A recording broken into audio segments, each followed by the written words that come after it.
ಅಧಿಕಾರವೂ ಆಗಿರುವಂತಹ ಶ್ರೀಮಾನ್ ಸಿದ್ದರಾಮಯ್ಯನವರು ಕುರುಬ ಸಮಾಜದ ಹಿರಿಯ ಮುಖಂಡರಾದಂತಹ ಸಿಂಧನೂರು ವಿರೂಪಾಕ್ಷಪ್ಪನವರು, ಮುಕುಳಪ್ಪನವರು, ವಿಶ್ವನಾಥ್ ಅವರು, ಈಶ್ವರಪ್ಪನವರು, ರೇವಣ್ಣ ಅವರು ಆದಿಯಾಗಿ ಎಲ್ಲ ಹಿರಿಯ ಮುಖಂಡರುಗಳನ್ನು ಜೊತೆಗೂಡಿಸಿಕೊಂಡು ಕರ್ನಾಟಕ ರಾಜ್ಯದ ತುಂಬಾ ಮಿಂಚಿನಂತೆ ಸಂಚರಿಸಿ ಹಿಂದುಳಿದ ಸಮುದಾಯಗಳ ಏಳಿಗೆಗಾಗಿ ಒಂದು ಮಠ ಸ್ಥಾಪನೆಯಾಗಬೇಕು ಮತ್ತು ಆ ಮಠ ಕೇವಲ ಕುರುಬರಿಗೆ ಮಾತ್ರವಲ್ಲದೆ ಎಲ್ಲ ಧ್ವನಿಹೀನ ಸಮುದಾಯಗಳಿಗೂ ಕೂಡ ಜಾಗೃತಿಗೆ ಮತ್ತು ಏಕತೆಗೆ ಶ್ರಮಿಸುವ ಆಶ್ರಯ ಕೇಂದ್ರವಾಗಬೇಕು ಎಂದು 1992 ಫೆಬ್ರವರಿ 9ನೇ ತಾರೀಕಿನಂದು ಕರ್ನಾಟಕ ರಾಜ್ಯದ ಲಕ್ಷಾಂತರ ಜನ ಕುರುಬರನ್ನು ಕನಕದಾಸರ ಕಾರ್ಯಕ್ಷೇತ್ರವಾದಂತಹ ಕಾಗಿನೆಲೆಯಲ್ಲಿ ಸೇರಿಸಿ ಜಗದ್ಗುರು ಶ್ರೀ ವೀರೇಂದ್ರ ಕೇಶವ ತಾರಕಾನಂದಪುರಿ ಸ್ವಾಮೀಜಿಯವರ ನೇತೃತ್ವದಲ್ಲಿ ಕಾಗಿನೆಲೆ ಕನಕ ಗುರುಪೀಠವನ್ನು ಸ್ಥಾಪಿಸಿ ಈ ರಾಜ್ಯದ ಮೊಟ್ಟ ಮೊದಲ ಹಿಂದುಳಿದ ಸಮುದಾಯದವರ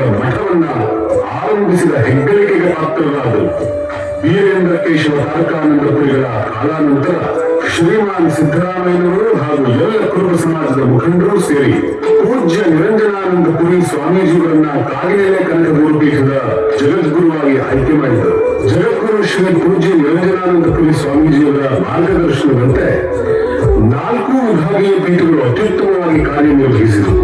ಪೂಜ್ಯ ಈಶ್ವರಾನಂದಪುರಿ ಹಾಗೂ ಶಿವಾನಂದಪುರಿ ಸ್ವಾಮೀಜಿಯವರನ್ನ ಕ್ರಮವಾಗಿ ಬೆಂಗಳೂರು ಹಾಗೂ ಮೈಸೂರು ವಿಭಾಗೀಯ ಪೀಠಕ್ಕೆ ಕೂರಿಸಲಾಯಿತು.